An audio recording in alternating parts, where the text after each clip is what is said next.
todos queremos conservar a nuestra esfera azul, te invitamos a pensar verde. Todos podemos ayudar. Solicita tu estado de cuenta electrónico y colabora a ahorrar papel. Domicilia tu pago a tu tarjeta de crédito o débito. O si lo deseas, utiliza los centros de cobro más cercanos a ti. Son prácticos y seguros. Con Megacable, piensa verde.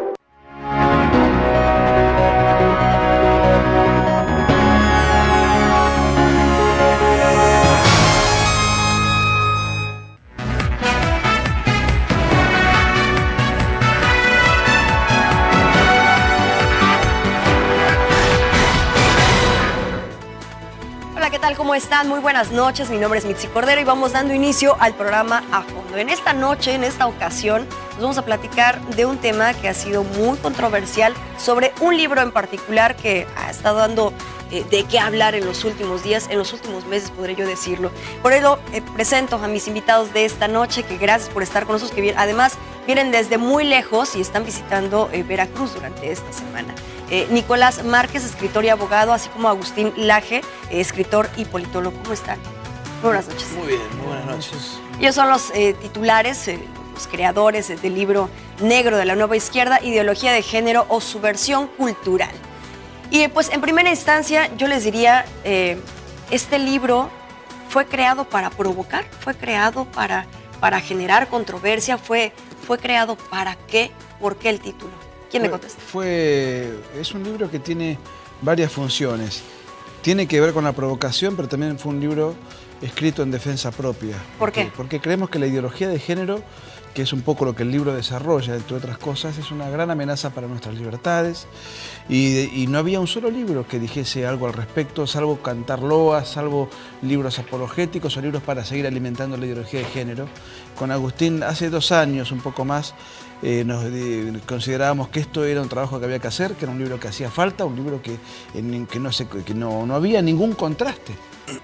Toda la bibliografía que hemos consultado, y hemos consultado bibliografía, vaya si lo hemos hecho, hay 120 libros citados allí, es a favor de la ideología de género, y nosotros creo que era una necesidad nuestra. Y evidentemente no solo una necesidad nuestra, sino una necesidad de muchísima gente.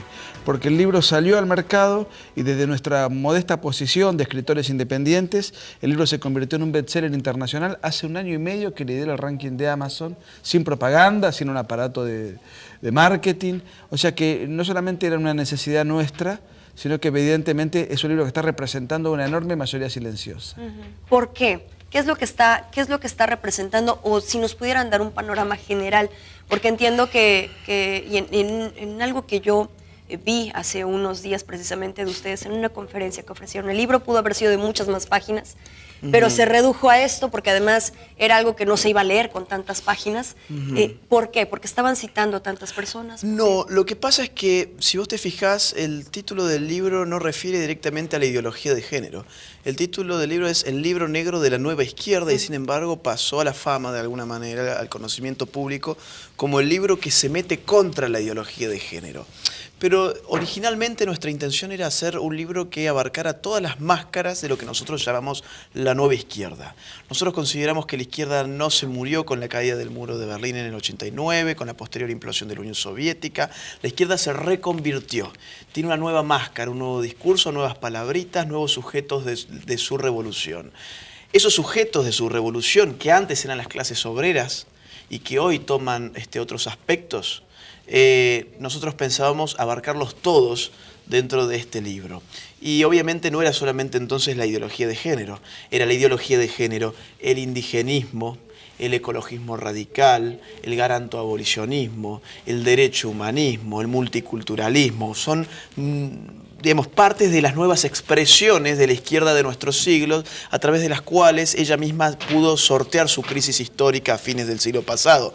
Pero si nosotros, con una sola de estas máscaras, que era la ideología de género, teníamos ya un libro de unas 300 páginas, si seguíamos abarcando todos estos otros temas que te fui mencionando, íbamos a tener un libro, no sé, de 1400 páginas más o menos. Sin embargo, cuando dijimos, ok, cerremos acá con ideología de género, lancemos el libro, lo que ya dejamos plasmado en la misma introducción es que vendrán nuevos tomos y en los próximos tomos del libro negro de la nueva izquierda abordaremos el resto de las máscaras que nos restan. como tal, la izquierda es mala desde su punto de vista. Es intrínsecamente perversa. ¿Por qué? Desde el punto de vista, bueno, a ver, lo podemos analizar desde varios aspectos.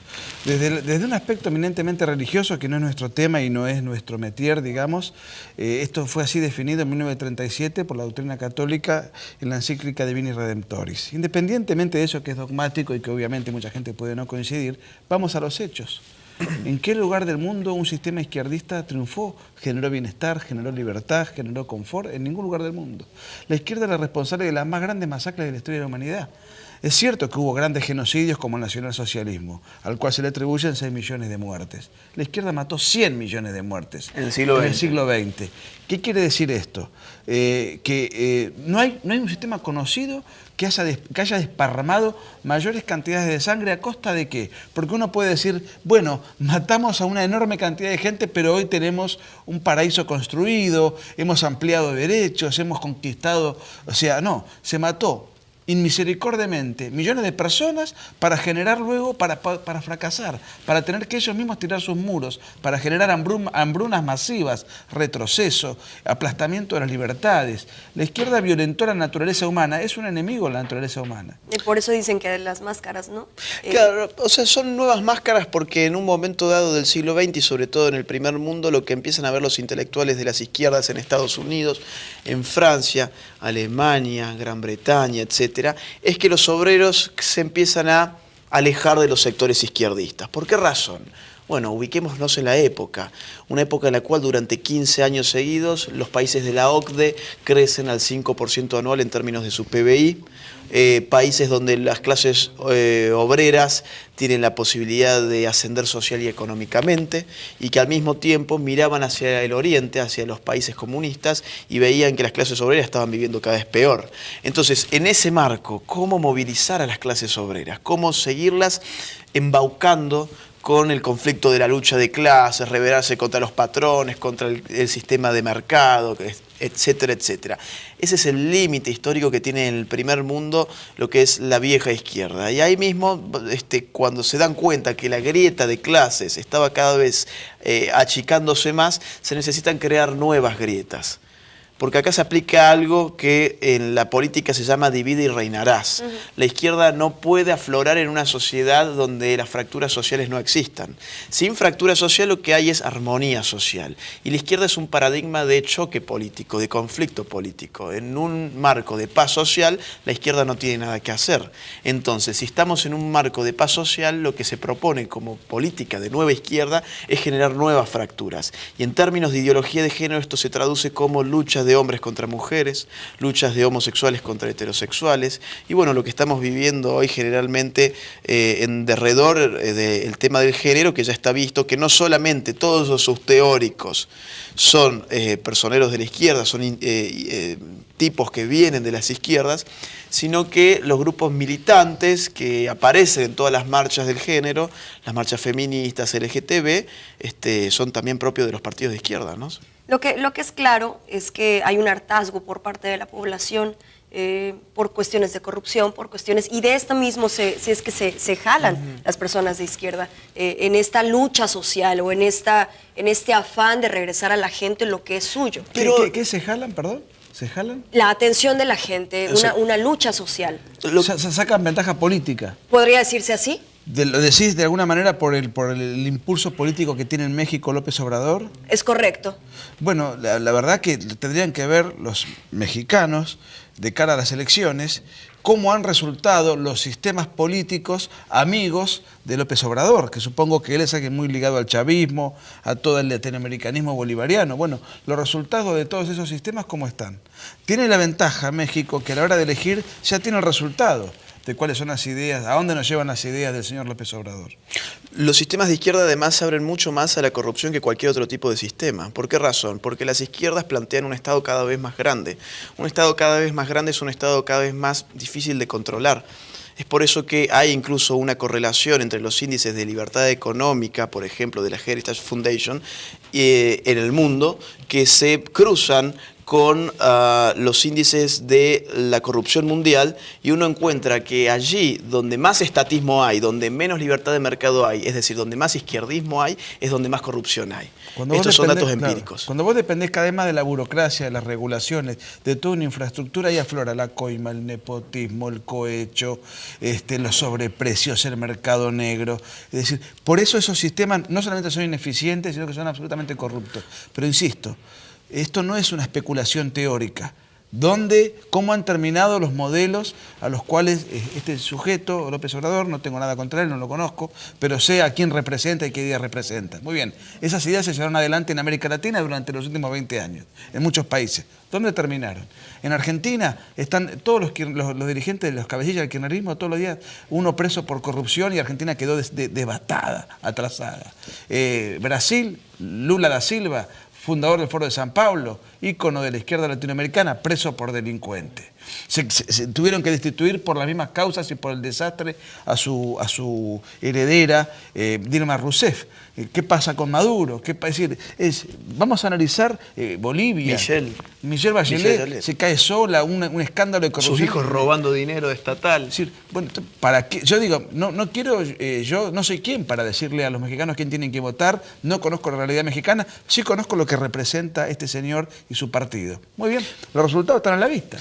Acá se ha generado una falsa idea, que es que la izquierda no roba. Yo no sé dónde han sacado eso, cuando el líder izquierdista más importante de todo el siglo XX de América Latina, que fue Fidel Castro, figuró en la revista Forbes entre los 7 personajes más ricos del mundo. ¿De dónde sacó? ¿Cuáles son los ingresos, o cuáles fueron los ingresos de Fidel Castro? ¿Cuál fue su oficio o su profesión, además de ser dictador de una isla? Ninguno más. Entonces, ¿qué hacía en la revista Forbes entre los 10 personajes más ricos del mundo? En un país donde supuestamente no hay clases sociales, y él forma parte de ese país. Pero hay un dato que hay que agregar para mí. Independientemente de la corrupción izquierdista que está a la vista, aunque un dirigente de izquierda no sea corrupto y gobierne conforme a los paradigmas de la izquierda, ese sistema va a fracasar, porque más allá de la moral del gobernante, hay un problema sistémico. El estatismo, el igualitarismo no funciona, no crea riquezas. O sea, la igualdad de clases no genera riquezas, no genera bienestar. Es una injusticia la igualdad de clases. Que si vos y yo ganamos lo mismo, puede parecer justo, pero habría que ver si es justo. Si vos trabajás con competencia profesional, sos honesta, sos creativa, tenés iniciativa, tomás tu trabajo en serio, y yo, en cambio, soy lo opuesto, soy de una irregularidad y una informalidad manifiesta, ¿por qué razón tendremos que ganar lo mismo? La desigualdad no es buena o mala, es un dato de la realidad. En los sistemas de libertad hay desigualdades legítimas. En cambio, y eso no, digamos, es un dato natural. Ahora, en los sistemas igualitarios, ahí hay una injusticia intrínseca. Porque no somos todos iguales, todos somos diferentes. Si yo gano lo mismo jugando al fútbol que Messi, hay una injusticia, porque yo no juego al fútbol como Messi. Sí, por supuesto. Bueno, vamos al primer corte. No lo sabemos, habría que verlo, pero bueno, son argentinos y generalmente lo dicen así. Vamos a un corte, vamos a un primer corte. Está usted en el programa A Fondo platicando con Nicolás Márquez y Agustín Laje del Libro Negro de la Nueva Izquierda. Ya regresamos.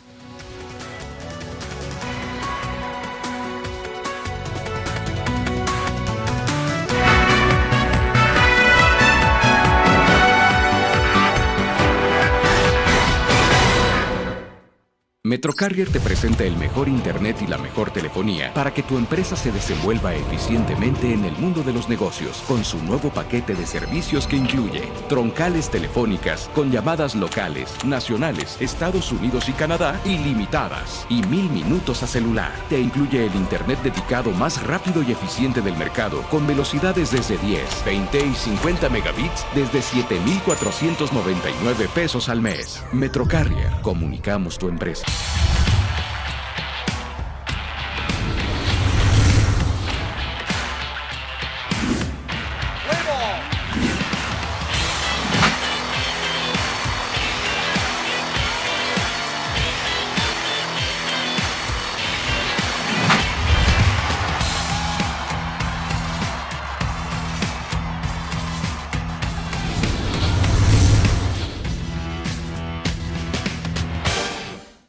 En todas partes, vive tu vida al máximo. Y en casa, disfruta Mega Total Plus, un paquete que lo tiene todo. Modem Dual Band con hasta 50 megas de velocidad. Fox Premium y HBO Go. XView televisión interactiva y calidad HD. Acceso a 20 apps. Y además telefonía ilimitada. Todo por solo 999 pesos al mes. Cámbiate a Mega Total Plus y disfruta sin límites.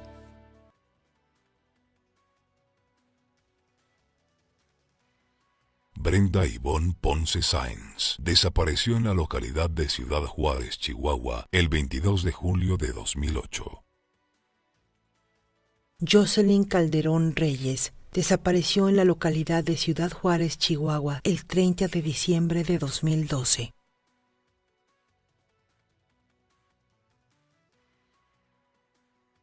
Is there anything else you want to show me?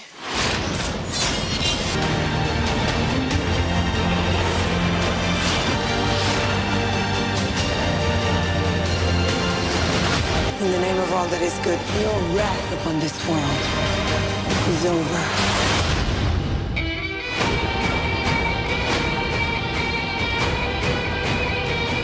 Presiona el botón VOD de tu control remoto y contrátala por Megacable On Demand. El detalle está en la acción. Está en la jugada. Está a flor de piel. Está en HD. Millones de colores, una mayor definición y un mejor sonido para que aproveches mejor tu pantalla. Tenemos la mayor oferta de canales en alta definición que puedes disfrutar desde 50 pesos más al mes. Contrátalos hoy mismo. Porque todos queremos conservar a nuestra esfera azul, te invitamos a pensar verde. Todos podemos ayudar. Solicita tu estado de cuenta electrónico y colabora a ahorrar papel. Domicilia tu pago a tu tarjeta de crédito o débito. O si lo deseas, utiliza los centros de cobro más cercanos a ti. Son prácticos y seguros. Con Megacable, piensa verde.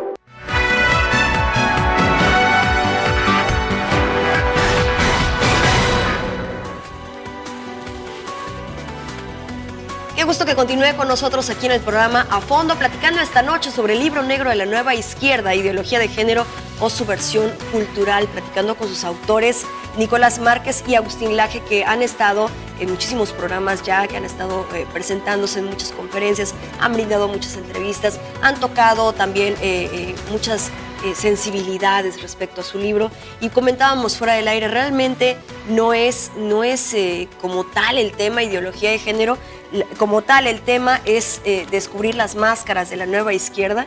Sin embargo, bueno, pues ha tocado, pues ya decía yo, muchas sensibilidades, y eso es precisamente parte también del éxito del libro, porque han volteado a ver el libro y han dicho, bueno, ¿qué es lo que tienen estas hojas que ha causado tanto revuelo? No solamente en México, porque ¿hace cuánto están en México? Una semana. Hace una semana en México, sino en diferentes países de Latinoamérica, sobre todo, y en otros países de otras partes del mundo. Ahora bien, en el caso particular de México, el caso particular Andrés Manuel López Obrador, y no solamente él, sino todas estas personas que están con él, en el caso de Morena, en el caso del hartazgo que existe en México, el hartazgo que existe en Veracruz, por cuestiones de corrupción, por cuestiones de malos manejos. Ustedes hablaban de, por ejemplo, Sudamérica, de gente que ha estado en la izquierda y que ha sido catalogada también como corruptos. No depende de estar en la izquierda o en la derecha, de que te cataloguen como corrupto o que seas corrupto, sino depende de qué y qué se necesita para salir de eso. No, a ver, la corrupción es una mala condición del ser humano y que eso no discrimina ideológicamente. Lo que nosotros sostenemos es que hay sistemas que son más propensos a la corrupción. Hay sistemas... Y a otras situaciones. En un sistema de economía de mercado, con un Estado restringido a áreas específicas, puede haber corrupción si hay políticos deshonestos. Pero el margen que tiene ese político para robar y aprovecharse de su función es mucho más acotado que en un sistema donde hay un superestado y todo depende del burócrata de turno. Dice un viejo refrán que se recita mucho en Argentina, que la ocasión hace al ladrón. Y la realidad es que en un sistema socialista la ocasión de pecado está a la orden del día, porque todo depende de una superestructura que se va corrompiendo sucesivamente dentro de un sistema de burocracia donde hay que constantemente estar pidiendo permisos y regulaciones, y todo eso hay que financiarlo con impuestos confiscatorios. Empresas públicas. Digamos, todo está en un marco de una corrupción que se termina el sistema se termina descomponiendo por sí mismo. Lo que pasa acá es que la izquierda tiene un discurso muy potente, siempre lo ha tenido. Es decir, para que no afecte tu imagen el hecho de haber aniquilado la vida de 100 millones de personas en menos de un siglo, es porque realmente tu marketing es espectacular. Y eso es lo que ha tenido la izquierda. No ha sido nunca juzgada por lo que ha hecho, ha sido juzgada por sus propósitos. Ha sido juzgada por sus propósitos que aparte son utópicos. La igualdad de clases, por ejemplo, de lo que hablábamos en el otro bloque, no existió jamás, ni jamás va a existir. En la medida en que vos necesitas que alguien te iguale, esa persona que a vos te iguala no va a ser igual que vos. Hace un rato hablábamos, bueno, una igualdad de clases entre vos y yo, por ejemplo, sería que nuestras cuentas en el banco tuviesen la misma cantidad de dinero. Ahora bien, ¿quién se encarga de eso? Bueno, esa persona tiene más poder por sobre nosotros. Y eso es lo que ha pasado en todo régimen de vieja izquierda, digamos, de izquierda del siglo XX. Y son izquierdas que también llegan, obviamente, a nuestros tiempos, pero con unos condimentos adicionales que le permiten crear un nuevo sistema utópico, que ahora ya no solamente es la igualdad económica, sino también las igualdades de género, etc. Pero son otros casos de ingeniería social, ¿no?, donde siempre hay un igualador. Hay un tema que señala Agustín que es interesante.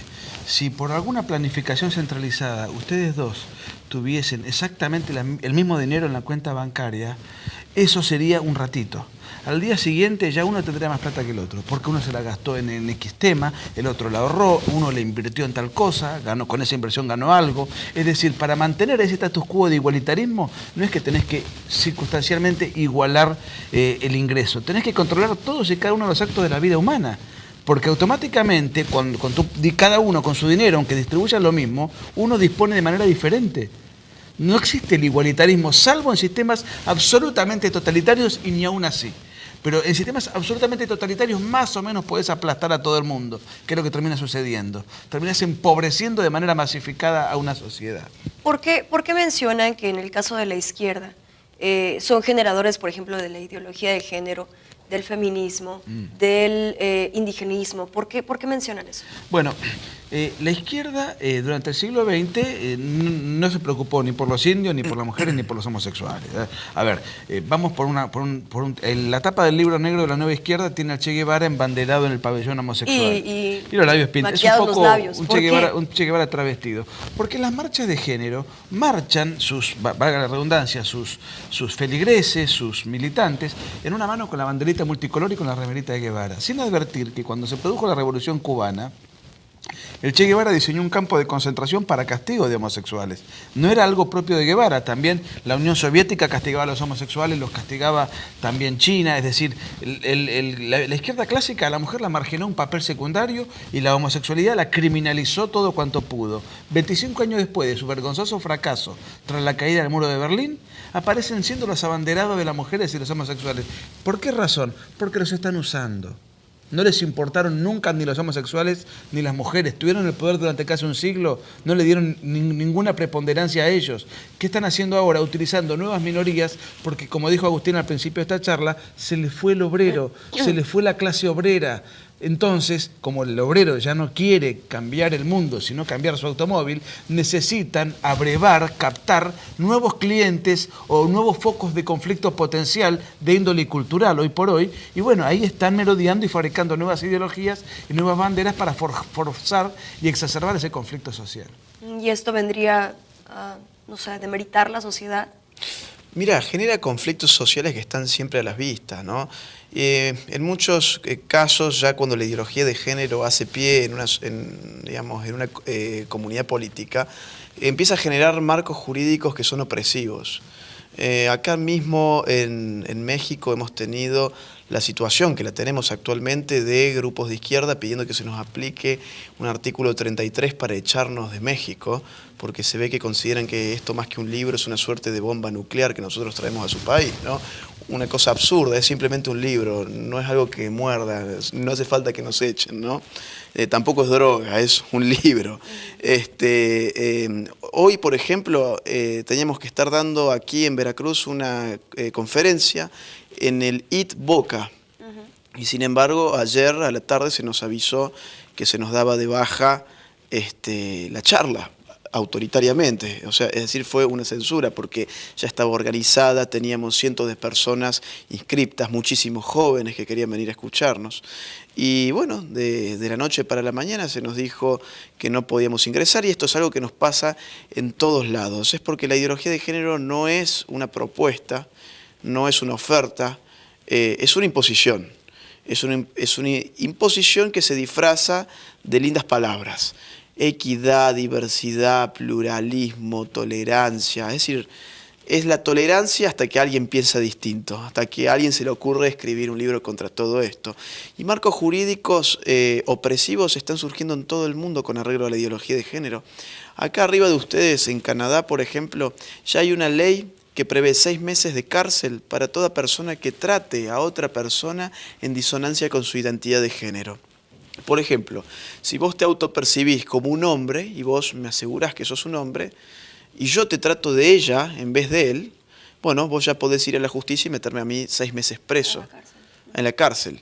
En España, los profesores que no quieren adoctrinar a sus alumnos con ideología de género, que aparte es anticientífica, si después querés podemos hablar de eso, que no quieren adoctrinar a los alumnos con ideología de género, ya no solamente pueden perder su trabajo, sino que también se les prevé 6 meses de cárcel. Hay otros absurdos, como por ejemplo, en el País Vasco se prohibió el fútbol como deporte en los colegios, porque dicen que territorializa con criterios de género el espacio recreativo, entonces quieren igualdad de género, y bueno, para eso tienen que recortar el fútbol. En Suecia, el partido de izquierda en este momento está pidiendo una ley que obligue a los hombres a orinar de sentados. Se ve que quieren llevar la equidad de género hasta el retrete.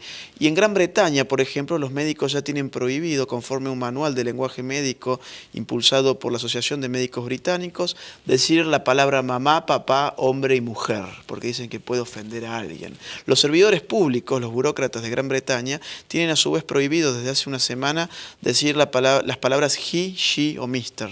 Es decir, él, ella o señor, porque también, bueno, se ve que alguien se puede sentir ofendido si alguien trata a la gente en estos términos. Eso se ha salido de control. Se ha salido de control porque, vos fíjate, hay una distopía que fue muy bien retratada por George Orwell, este gran pensador, en un libro titulado 1984, donde nos plantea un mundo tan totalitario, una distopía, ¿no? Tan totalitario que los gobernantes incluso querían controlar la manera en que la población hablaba. Bueno, un poco de esto estamos teniendo ahora con la ideología de género. Lo que nosotros estamos haciendo aquí, se dice, es un discurso de odio, que en muchos países ya está criminalizado. En verdad yo no sé hoy bien qué se entiende por discurso de odio. Lo que me da la sensación es que discurso de odio se está llamando a cualquier posición en contra de la agenda de género. Es lo que en los países comunistas del siglo pasado se llamaba delito contrarrevolucionario. Es lo que se ha dicho, ¿no? Incluso del mismo libro, de lo que han manifestado, discurso de odio, homofobia. Con un agravante interesante. Primeramente, la opinión debería ser infinita. Es decir, uno tiene la libertad de expresarse y luego... Si yo no opino igual que tú, no significa que... Claro, digamos, vos después tenés la libertad o no de leer el libro, de retrucarlo, etcétera, es tu problema. Pero la opinión tendría que ser infinita. Pero lo curioso del caso es que todos los que nos han acusado a través de diferentes medios de comunicación de la homofobia por empezar no existe. Es un invento político, jurídico, no existe la fobia, la enfermedad, porque como concepto clínico, porque la fobia es una enfermedad psiquiátrica, la fotofobia, la aracnofobia, la homofobia no existe. Es un invento político, un insulto de carácter peyorativo para patologizar toda manifestación de pensamiento disidente a la agenda de género. Pero te quiero comentar esto. Todos los que nos han insultado, los que nos han censurado, los que han pedido nuestra expulsión de México, por ejemplo, aplicando el artículo 33 desde el estado de Chihuahua, o desde la ciudad de Chihuahua, no sé cómo se dice, el estado de Chihuahua ya están impulsando echarnos de México. Hoy censuraron la conferencia en la universidad que mencionó Agustín. ¿Les dieron alguna razón en particular? Hay una plumífera que escribe, no me acuerdo el nombre. Natalia González. Natalia González o Alonso, no me acuerdo. González, bueno, hace 15 días que viene atacándonos con estos argumentos absurdos y poco originales, digamos, y todos estos ataques que hemos percibido fueron llevados adelante por energúmenos que no han leído el libro. ¿Cómo vas a atacar un libro, censurar un libro, pedir la expulsión de 2 escritores porque escribieron un libro que no leíste? Y aunque lo hubieses leído, nosotros los invitamos a debatir. A todos los invitamos a debatir. Invitaron a debatir incluso a la rectora de la Universidad Veracruzana. Y no vino. A políticos, a esta chica González. No viene. Pero además de eso, insisto, están atacando un libro que ninguno de todos estos ha leído. Fíjate vos el nivel de violencia que hay. ¿Y quiénes son los que nos atacan, nos censuran y nos quieren deportar? Los militantes de la diversidad y la tolerancia. ¿O se dicen así? ¿No militan ellos por la tolerancia, la diversidad, etcétera, etcétera? ¿No es ese el catecismo del género? Bueno, de la inclusión. Ellos lo que quieren es excluir el libro, los militantes de la inclusión. Aparte, es curioso esto, ¿no? Ya de las frases armaditas, de los eslogans, donde son misóginos, son homofóbicos, traen un discurso de odio. Eso es lo que yo he escuchado. Pero, ¿por qué nadie ha señalado ningún párrafo del libro, por ejemplo, para comprobar eso que dicen? Porque no lo han leído, porque no tienen la más remota idea de lo que el libro dice. ¿Y por qué no se animan a sentarse a dialogar si están tan seguros de sus convicciones? Así como nosotros traemos un libro, nos encanta el diálogo, pueden ver por internet un montón de videos donde debatimos con personas que no piensan como nosotros. Y sin embargo, aquí en México, bueno, no hemos tenido suerte y las invitaciones han sido muchas. Han sido muchas, incluso esta periodista que hemos leído algunas de sus columnas, son muy divertidas realmente. De muy bajo nivel. Sí, la verdad pero son divertidas. Muy bajo nivel, porque yo si quisiera hacer una crítica de un libro, lo primero que haría sería tratar de citar algunas cuestiones. Miren, acá esta tesis está mal por lo siguiente, este dato está mal puesto, esta fuente es inexistente, por ejemplo. Es decir, eso es una crítica a un libro. Por eso hablan de que es en defensa propia el libro, porque se habla mucho de ideología de género, o hay mucha gente que habla de tal, y la defensa de... Sin embargo, no hay quien lo contradiga. Exacto. Este libro lo hace, pero Agustín señaló, y me remito al tema de la defensa propia, el recorte de la libertad de expresión, que la estamos padeciendo acá, como acabamos de comentarlo recién. Es un ejemplo. Es normal en México. No, pero no, es normal en la ideología de género. Es normal, pasa en todos lados. Nos pasó en todos lados. Es normal cada vez que uno trata de cuestionar el asunto relacionado con la ideología de género. Ahora, no solamente se trata de la libertad de expresión, de la libertad de la objeción de conciencia, de un montón de asuntos que están siendo limitados, sino que además, y de los condicionamientos que se nos ponen al habla, sino que además recorta las libertades económicas. Nosotros tenemos que financiar, a través de las nuevas leyes de género, tenemos que financiar un montón de cosas absurdas. Porque si una persona tiene un trastorno mental y se autopercibe de una manera que no es, por ejemplo, si yo me autopercibiese como mujer, entonces yo tengo que clamar al Estado, que el Estado me financie mi amputación de genitales y mi tratamiento hormonal. Bueno, yo tengo toda la libertad de disfrazarme, pero entonces tengo que financiar yo mi propio disfraz. No exigirle a la comunidad que con los impuestos, con el fruto de los trabajos de los demás, del trabajo de los demás, me financien a mí mis fantasías y mis disfraces y mis carnavales. Tengo la libertad de disfrazarme como yo quiera, pero no puedo exigir que el Estado, y el Estado de hecho lo está haciendo, está financiando los tratamientos hormonales. Y hay algo que es peor. En muchos países, y viene muy fuerte la agenda, el Estado financia el genocidio infantil, que es el aborto, de las mujeres que quieren abortar libre y gratuito.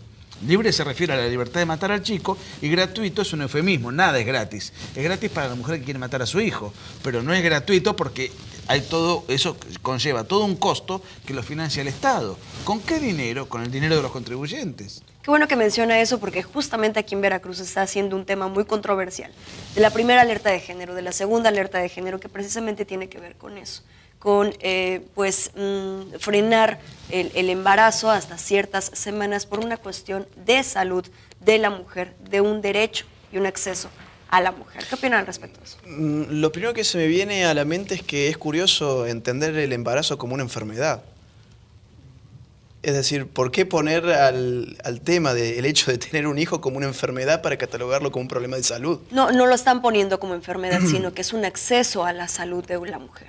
Dile, pero ¿qué tiene que ver la salud con el embarazo? Porque pues tiene que ver con que una mujer, si fue violentada, si no quiere tener un bebé, si por ejemplo el bebé viene en malas condiciones, puede acceder al aborto. Eso pasaba en Esparta. Un niño que nacía con una deformidad lo arrojaban de la ventana. En los regímenes nazis lo mismo. Ahora la tecnología nos permite anticiparnos antes de nacer si el chico tiene alguna deformación. Y los militantes de la tolerancia y la diversidad lo quieren matar, pero antes del nacimiento. Y en el caso de México, bueno, pues si fuiste violentada... Perdón que insista, porque lo que dijo Agustín para mí es clave. ¿Qué tiene que ver esto con la salud? Así es como para poder tener acceso a la salud. Utilizan esas palabritas para confundir a la opinión pública. Una mujer embarazada no tiene un problema de salud. Está embarazada. O sea, no hay ningún problema de salud. ¿Cuál es el problema de salud? Debe ser el contexto. Me imagino que tiene que ver con el contexto. Lo que pasa es que acá se utilizan otra vez palabras para sindicar aquello que no es. Es decir, si es un problema de salud, entonces suena mucho más lindo que decir es un problema de código penal, de asesinar a un ser humano, y no un ser humano porque la iglesia lo diga, no porque sea una cuestión de fe, es un ser humano porque la ciencia así lo ha comprobado, que existe vida desde la concepción. ¿Por qué razón? ¿Y qué tipo de vida es esa? Luego saldrá, por ejemplo, un perrito del útero materno, saldrá un gatito, no, sale un ser humano. Y sale un ser humano que genéticamente es independiente respecto del cuerpo de la madre desde el momento de la concepción. No es como sacarse una uña. Sí, el argumento es que hasta ciertas semanas no es un humano, un ser humano, sino es un producto. Ese es el argumento. Sí, claro, pero es un argumento raro. Es como un producto que en cierto día se convierte como por arte de magia en un ser humano. El arte de magia en todo caso está en la concepción, que justamente es lo que la ciencia prueba, que allí es donde aparece un ser individual, único e irrepetible en sus términos genéticos. El resto, que lo llamen, incluso, ¿cómo lo llaman jurídicamente? Interrupción del embarazo. ¿No? Pero ¿qué es la interrupción? La interrupción es el cese transitorio de un proceso para su posterior reanudación. Interrumpimos, por ejemplo, este bloque porque alguien necesita ir al baño, pero después se reanuda el programa. Eso es interrumpir. Fíjate que incluso hasta en esa palabra hay una trampa. ¿Por qué razón? Porque el embarazo no se puede reanudar. No pones una pausa y sigues. No se pone una pausa y se sigue, se termina, se finaliza, porque lo que se finaliza es la vida de un ser humano, que no se reanuda, porque nadie vuelve de la muerte. Entonces, acá hay una guerra de palabras. Cuando dicen, la mujer tiene derecho sobre su propio cuerpo, por supuesto. Es erróneo decirlo. No, está muy bien, yo lo acepto, está espectacular que se haga aritos, un piercing, tatuajes, que se tiñe el pelo, etcétera, etcétera, que se ponga la ropa que le guste, que se ponga los pupil lens, pero matar a una persona que es un ser humano, que encima es su hijo, tiene una carga genética única, irrepetible, etcétera, etcétera, bueno, eso no es disponer sobre su propio cuerpo, es matar a un tercero que encima es su hijo. Es decir, estos eufemismos están a la orden del día porque obviamente suenan mucho más simpáticos. Y fíjate vos, en nombre de la salud, cuando no hay ninguna enfermedad, y en nombre de los derechos de la mujer, como si fuese un derecho matar a un tercero. ¿Y de los derechos del niño? Obviamente que acá se nos dirá, bueno, pero ¿qué pasa si la mujer no quiere a su hijo y no fue deseado? Pues que lo dé en adopción. En Occidente hay más familias esperando recibir niños en adopción que niños disponibles. Por eso es que las familias en Occidente muchas veces están una década entera esperando tener un hijo no natural, digamos, sino adoptivo. Hacen filas, trámites burocráticos en todos nuestros países. Está bien, si no lo quiere, entonces tenemos que agilizar la burocracia para la adopción, no matar a las personas. En Argentina la demanda de adopción, digamos, de las familias que quieren adoptar, es mucho mayor a la posibilidad de niños en condición de adopción, y por eso se adoptan incluso en países extranjeros. Porque la burocracia y entre comillas suena un poco duro, la oferta de niños en adopción es muy chica, muy baja. Y esto pasa en todos lados, en absolutamente todos lados. Es consecuencia de México, en México hay 1000 familias que están anotadas clamando por adopción, pero no tienen niños disponibles porque no hay. Entonces, esos son muchos argumentos que se manejan panelísticamente en el debate televisivo, pero sin datos duros que puedan confirmar y ratificar una posición. Y una cosa más sobre el tema aborto, no hay que perder de vista la industria del aborto, ¿no? Porque acá tenemos internacionales como Planned Parenthood desde los Estados Unidos, que no solamente hacen un negocio multimillonario con los abortos, porque como dijo Nicolás, no es gratis el aborto, es decir, alguien lo paga, cuesta mucho, y allá incluso peregrinan por los colegios, van a las chicas, a las teenagers, y les dicen, vení, abortá, no le cuentes ni a tu madre, ni a tu padre, ni a tus amigas, yo te saco el feto. Eso sí, juntá la plata, ¿no? Y después también se ha sabido por cámaras ocultas que pueden ser vistas por el público, por YouTube, a los directivos de la Planned Parenthood, donde se ve los tráficos de fetos humanos. Es decir, el feto ya es un producto del mercado negro. Entonces, el aborto es un negocio por dos. En primer término, por sacar el feto. En segundo término, por las cosas que se hacen con los fetos. Desde órganos, cremas, incluso en China, por ejemplo, ya son un manjar. Así como acá el caviar es el manjar de las clases altas, en China ya las clases altas o ciertas clases altas, ciertos sectores poblacionales, comen los fetos como un gran manjar. Si no me creen y si tienen estómago, pongan feto barbecue en Google y van a ver las fotos, ¿no? Bueno, ¿y esto es consecuencia de qué?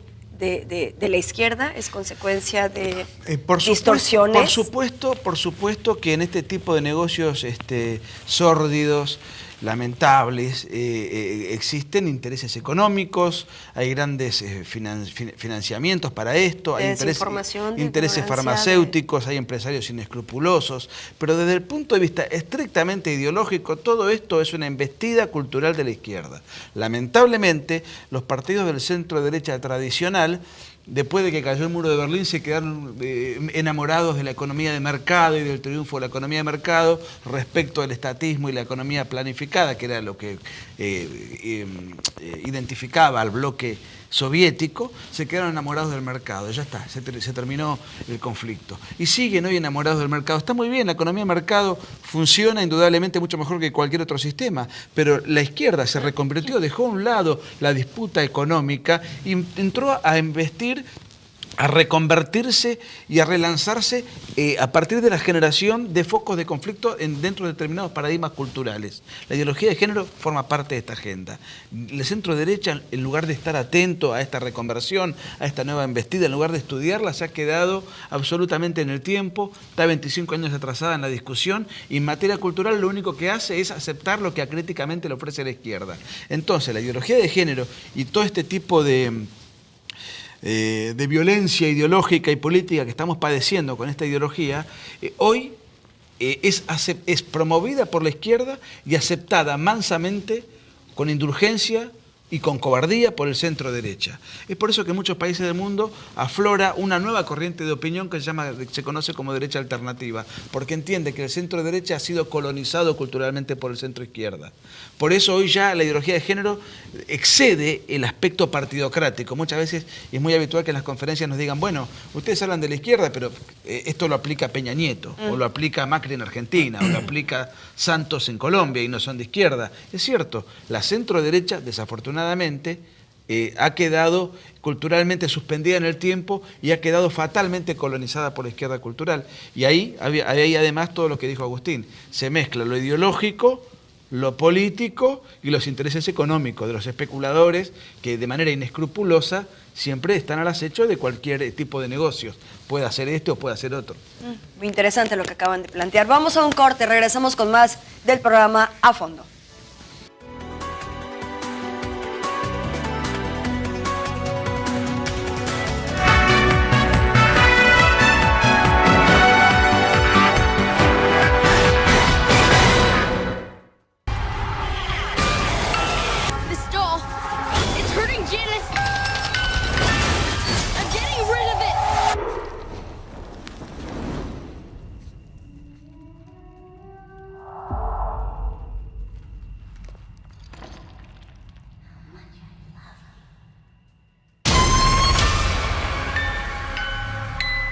Presiona el botón VOD de tu control remoto y contrátala por Megacable On Demand.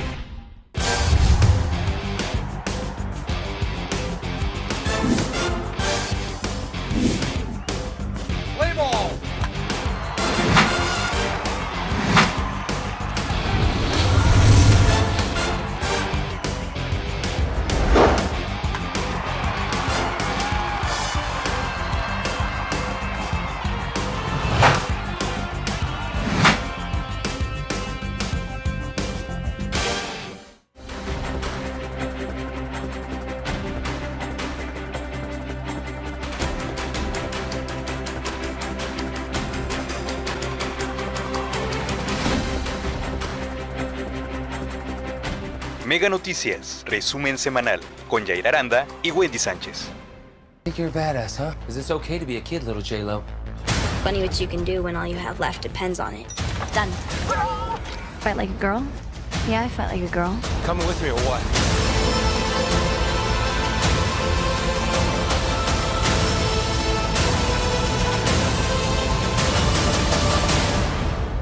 Don't you? Presiona el botón VOD de tu control remoto y contrátala por Megacable On Demand. Metrocarrier te presenta el mejor internet y la mejor telefonía para que tu empresa se desenvuelva eficientemente en el mundo de los negocios con su nuevo paquete de servicios que incluye troncales telefónicas con llamadas locales, nacionales, Estados Unidos y Canadá ilimitadas y 1000 minutos a celular. Te incluye el internet dedicado más rápido y eficiente del mercado con velocidades desde 10, 20 y 50 megabits desde 7,499 pesos al mes. Metrocarrier, comunicamos tu empresa. Infórmate de manera veraz y objetiva con Mega Noticias Veracruz. De lunes a viernes en punto de las 9:20 de la noche, Mitzi Cordero te espera con la información más relevante acontecida en el estado, a través de la señal de Megacanal 151 de Megacable. Mega Noticias Veracruz, el noticiero de tu ciudad.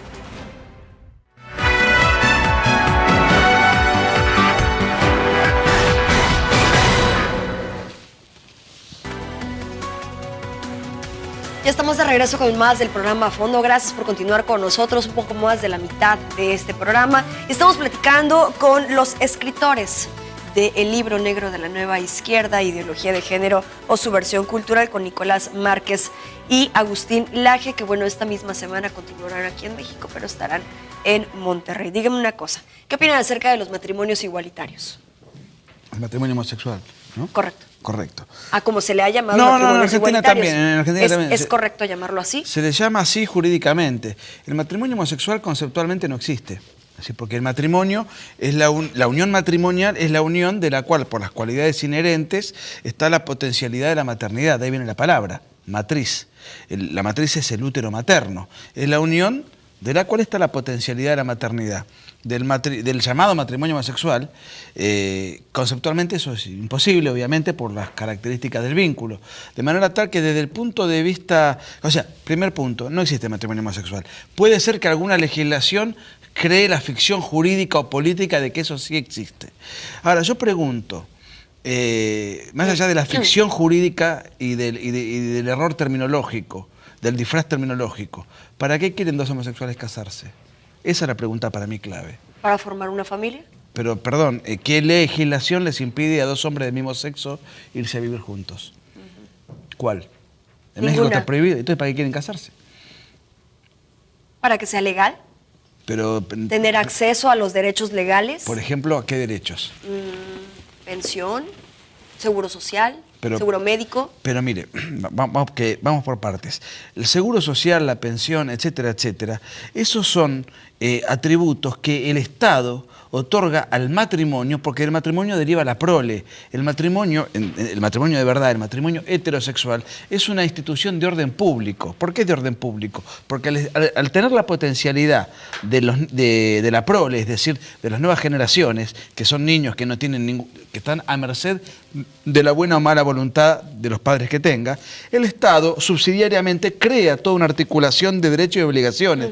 La pensión, el seguro social, las obligaciones alimenticias y afectivas entre los esposos, entre los padres y los hijos, pero es porque es una institución de orden público. Las relaciones de amistad, por ejemplo, no son de orden público. De una relación de amistad no deriva ningún derecho. De la misma manera, de una relación de tipo homosexual tampoco es de orden público y no debería derivar ningún derecho. Supongamos que Agustín y yo, como trabajamos juntos, ninguno de los dos somos homosexuales, y vivimos juntos para economizar, porque tenemos una actividad intelectual. O sea, él no tenía derecho a la pensión porque no tenemos relaciones sexuales.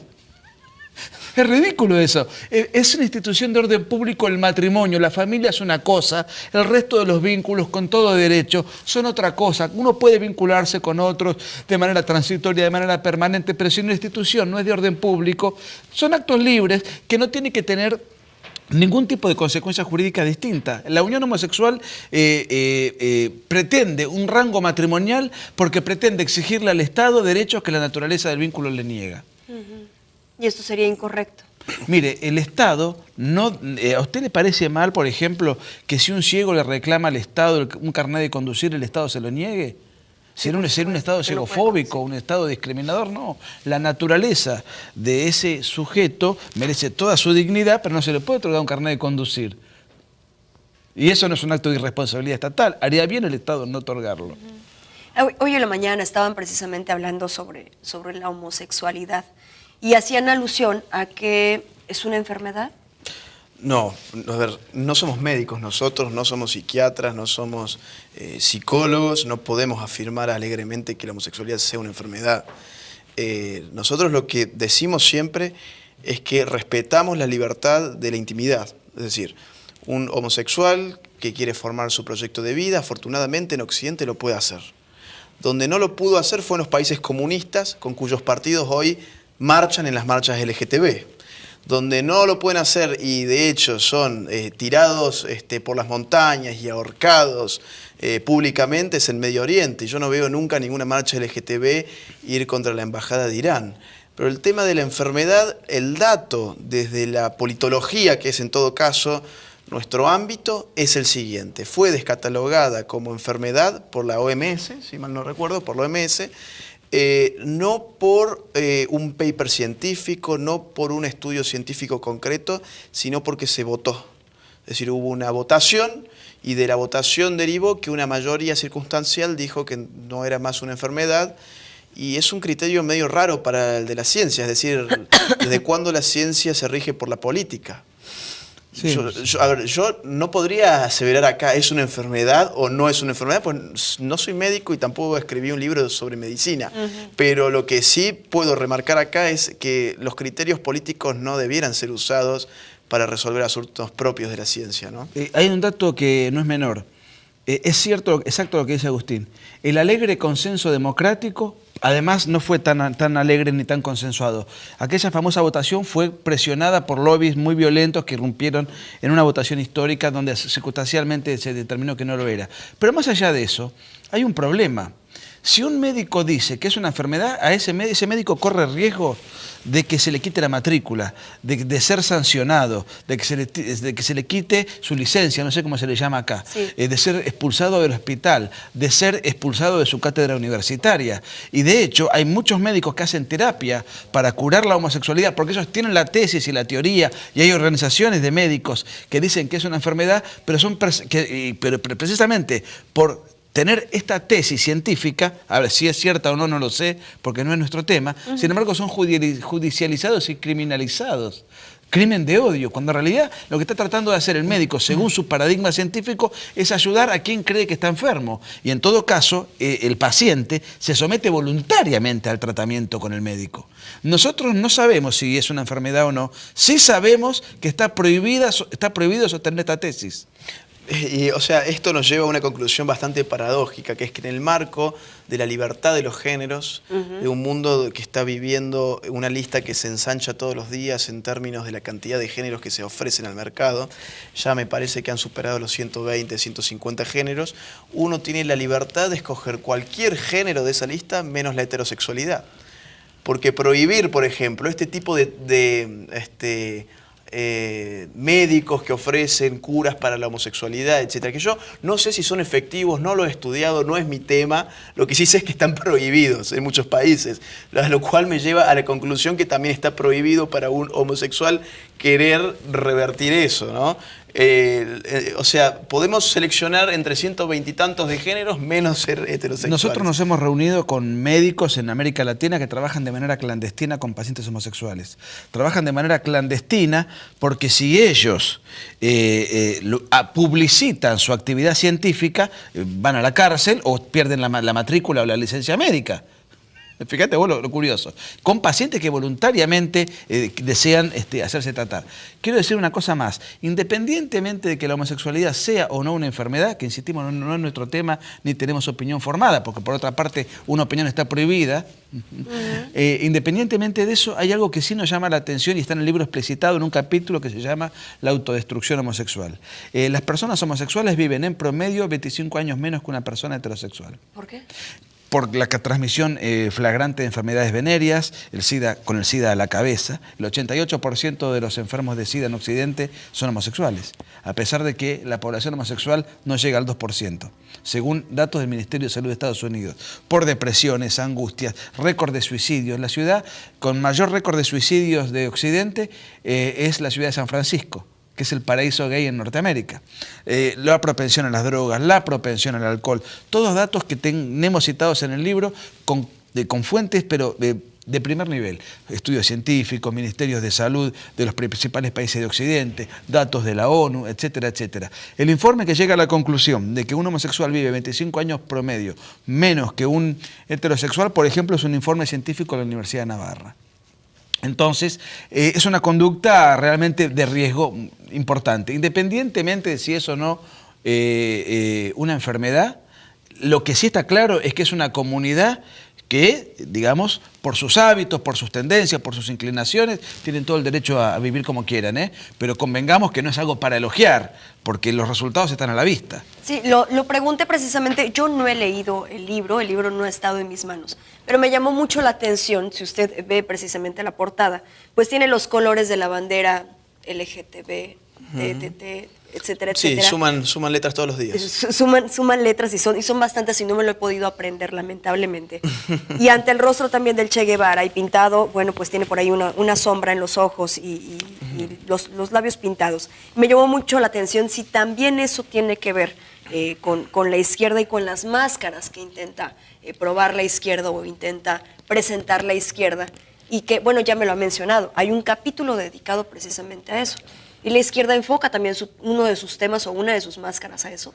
Sí, completamente. La tapa es un poco lo que nosotros estábamos... Provocadora, sigue siendo provocadora, ¿no? A ver, cuando uno escribe un libro tiene que venderlo. Claro. Y el libro entra primero por los ojos, más que por su contenido. Entra más por la tapa que por la escritura, en primera instancia. Entonces la tapa tiene que ser buena y sacudir. Sobre todo, ¿por qué se pensó hacerla así? Sobre todo cuando somos dos escritores underground que no tenemos financiamiento, que no tenemos un sello editorial importante, que no tenemos ningún estado auspiciándonos, que no tenemos ONG, que no tenemos nada. Somos él y yo, y de hecho financiamos con nuestra propia plata las impresiones de los libros.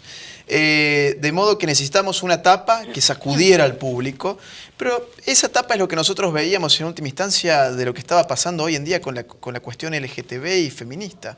Veíamos las fotos de las principales marchas en Occidente, del feminismo, de los grupos LGTB, y en todas esas fotos siempre se veía alguien con la remerita del Che Guevara, se veía por ahí alguna hoz y un martillo. Lo que mencionaban hace un momento.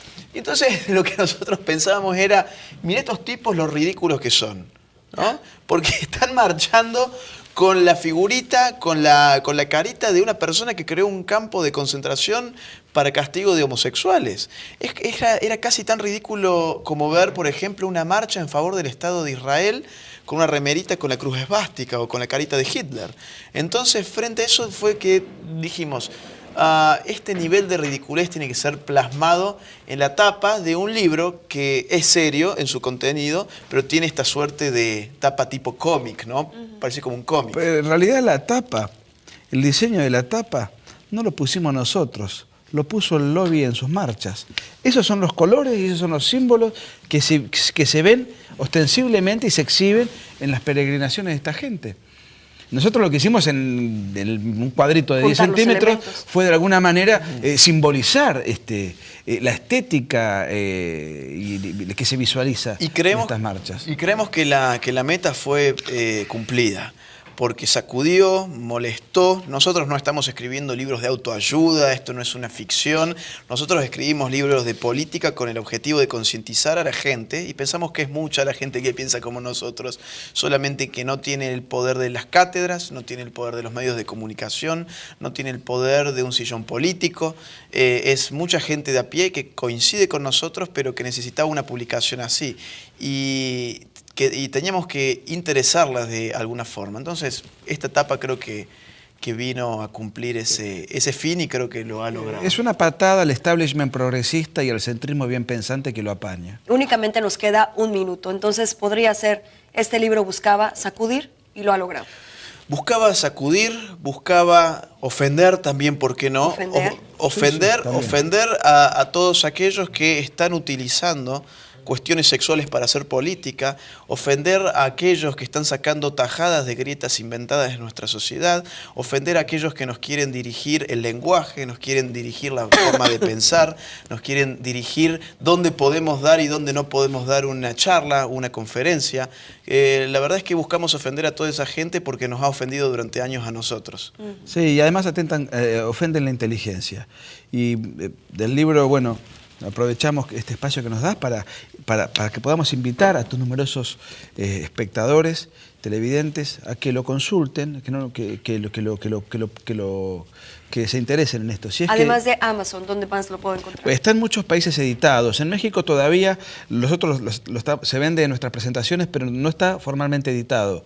No circulan las librerías en el libro físico en México, pero sí, obviamente, se consigue por Amazon sin ningún inconveniente. Bien, pues le agradecemos mucho a ambos, a Nicolás Márquez, escritor y abogado, y Agustín Laje, quien es escritor y politólogo, ambos autores del libro negro de la nueva izquierda, Ideología de Género o Subversión Cultural. Gracias por haber estado con nosotros. Muy que tengan amable. Excelente viaje. Gracias por todo. Y bueno, pues hay que leer el libro, ¿no? Simplemente por cultura general. Es un libro, no es una bomba atómica.